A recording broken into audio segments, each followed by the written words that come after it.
नमस्कार, आपके साथ मैं हूं आकिल रजा। उत्तर प्रदेश के विधानसभा चुनावों को लेकर एग्जिट पोल सामने आ गए हैं। सभी जो न्यूज़ चैनल हैं वो अपने अपने एग्जिट पोल आपके सामने रख रहे हैं, जिसमें तकरीबन सभी exit poll Bharatiya Janata party की बहुमत से सरकार दिखा रहे हैं।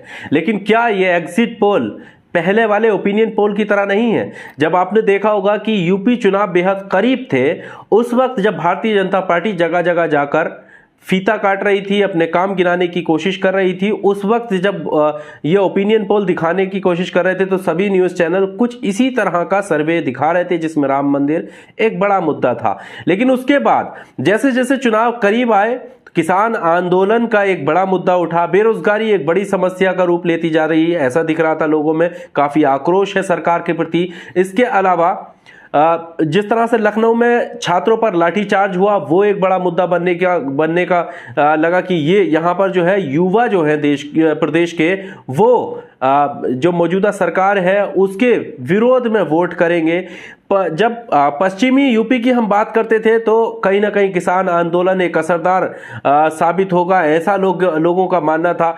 जब हम पूर्वी यूपी की बात करते थे तो आवारा जानवरों का एक बहुत बड़ा मुद्दा था, जिससे योगी सरकार को लेकर काफी नाराजगी छोटे किसानों में, मझले किसानों में दिख रही थी। फसलों को लेकर जो उनकी फसलें खराब आवारा पशु कर रहे थे। तो ये सारे मुद्दे जो है कहीं पर भी एग्जिट पोल में दिखाई नहीं दे रहे हैं। एग्जिट पोल में वो सारे मुद्दे दिखाई दे रहे हैं जो चुनाव से काफी दिन पहले के ओपिनियन पोल थे, लेकिन चुनाव के नजदीक के जो पोल थे और चुनावी रैलियों में जिस तरह का भीड़ हुजूम नजर आ रहा था, वो कहीं पर भी एग्जिट पोल में नजर नहीं आ रहा है।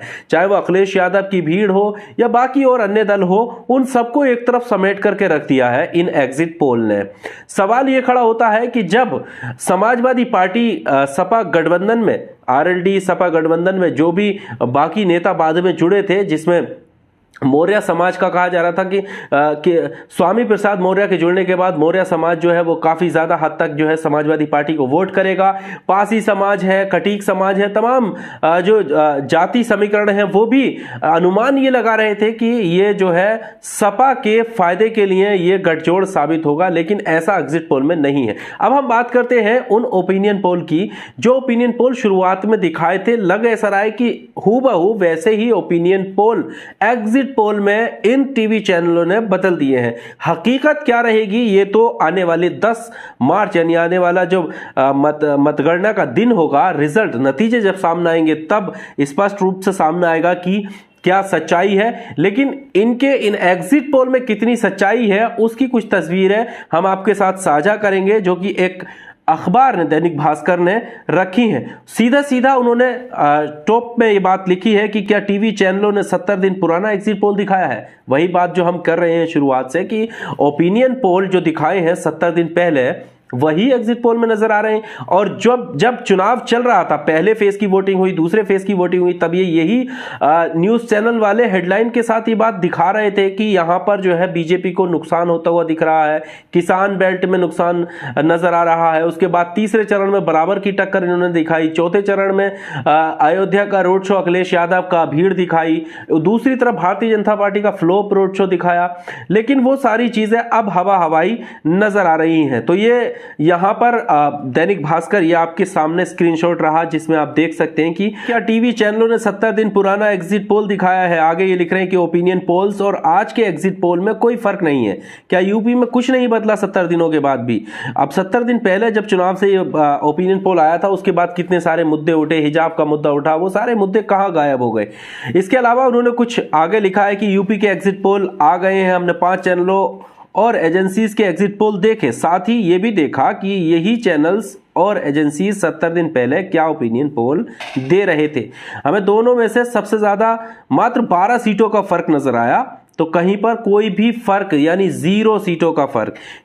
सबसे ज्यादा जो फर्क लगा वो 12 सीटों का लगा। इसके आगे उन्होंने कहा कि ओपिनियन पोल आए थे तो प्रदेश में भाजपा की लहर थी। भाजपा ने चुनाव से 170 दिन पहले 8 बड़े प्रोजेक्ट्स के उद्घाटन किए थे। राम मंदिर भी बड़ा मुद्दा था, इसका असर ओपिनियन पोल पर नजर आया। सभी 5 पोल में भाजपा की बहुमत से सरकार बन रही थी, पर क्या 70 दिन बाद भी सब वैसा ही रहा, ये एक बड़ा सवाल है। आगे अखबार ने लिखा है कि पहले और दूसरे चरण के चुनाव पश्चिमी यूपी की सीटों पर हुए। ये वही सीटें हैं जहां किसान आंदोलन का मुद्दा सबसे ज्यादा गरमाया हुआ था। वही किसान आंदोलन जिसका हम जिक्र कर रहे हैं बार बार कि पश्चिमी यूपी की जब हम बात कर रहे थे तो पहले दूसरे चरण में किसान आंदोलन का मुद्दा गरमाया हुआ था, लेकिन एग्जिट पोल में नजर नहीं आया। दोनों चरण के एग्जिट पोल में भाजपा को 31 से 33 तो सपा को 20 से 23 सीटें मिलती दिखाई दी। अब तीसरे चरण में लगातार बात हुई, हिजाब वाला मुद्दा उठा, कर्नाटक का वो मुद्दा था, लेकिन यूपी चुनाव में काफी उस पर चर्चा हुई। असदुद्दीन ओवैसी ने इस मुद्दे को हर अपनी रैली से उठाया, लेकिन उस मुद्दे का भी असर कोई खास दिखा नहीं। इसके बाद अयोध्या में अखिलेश का रोड शो हुआ, उसमें हजारों लोगों की भीड़ उमड़ी थी, वो भी कहीं भी एग्जिट पोल में नजर नहीं आ रहा। यहां तक कि अखिलेश यादव ने ऐलान कर दिया था कि यूपी में सपा वापसी कर रही है, लेकिन इन सारे दावों के बावजूद एग्जिट पोल अलग ही बयान कर रहे हैं। यहां तक कि जो लोकल रिपोर्टर्स हैं अलग अलग चैनल्स के, उनसे अगर बात की जाए, जैसे हम जहां जहां गए, जहां जहां हमने ओपिनियन किए, पब्लिक ओपिनियन किए, उनको अगर एग्जिट पोल में तब्दील करेंगे तो पाएंगे ये कि कहीं ना कहीं समाजवादी पार्टी और भारतीय जनता पार्टी बराबर की भूमिका में नजर आ रही थी। ऐसा नहीं था कि एकजुट कहीं पर लग रहा हो कि नहीं एक तरफा लहर है। जैसे बहुत सारे समाजवादी जो समर्थक थे वो ये कहने की ये दावा कर रहे थे कि इस बार 350 प्लस या 400 के करीब तक जाएंगे और सूपड़ा साफ है। वैसा माहौल भी नहीं था। वैसा माहौल भी नहीं था कि भारतीय जनता पार्टी एक तरफ से हार रही है, और ऐसा भी नहीं था कि भारतीय जनता पार्टी 300 प्लस का आंकड़ा छू रही है। बराबर का मामला दिख रहा था, लेकिन एग्जिट पोल अलग ही तस्वीर बयान कर रहे हैं। इसके अलावा अब कुछ इन्होंने आंकड़े रखे हैं, वो भी हम आपके सामने शेयर करेंगे। दैनिक भास्कर ने ग्राफिक्स के जरिए कुछ आंकड़े रखे हैं। इसमें सबसे पहले एबीपी वोटर्स का जो ओपिनियन पोल क्या था और एग्जिट पोल क्या है, उसमें कितना अंतर है, वो उन्होंने दर्शाने की कोशिश की है। ये आपकी स्क्रीन पर रहा, आप देख सकते हैं कि पार्टियों का नाम, ओपिनियन पोल और एग्जिट पोल। भाजपा को 223 से 225 सीटें ये दिलवा रहे थे, और एग्जिट पोल में 228 से 244 सीटें, यानी 23 और 25 5 का आंकड़ा और आसपास ही उसे रखा है। समाजवादी पार्टी को 145 से 157 और एग्जिट पोल में 132 से 148। ज्यादा कोई अंतर नजर नहीं आ रहा है। वैसे ही बसपा और कांग्रेस के साथ है। दूसरा सर्वे आप देख सकते हैं रिपब्लिक भारत का, जो कि ओपिनियन पोल में ये 223 से 225 दिखा रहे थे, एग्जिट पोल में 240 सीट है भारतीय जनता पार्टी को।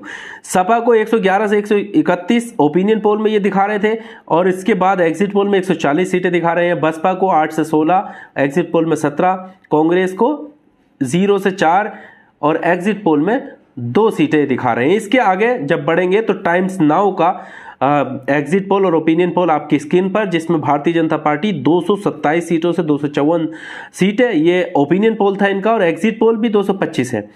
सपा का ओपिनियन पोल 136 से 151 था और एग्जिट पोल 151-150 के आसपास।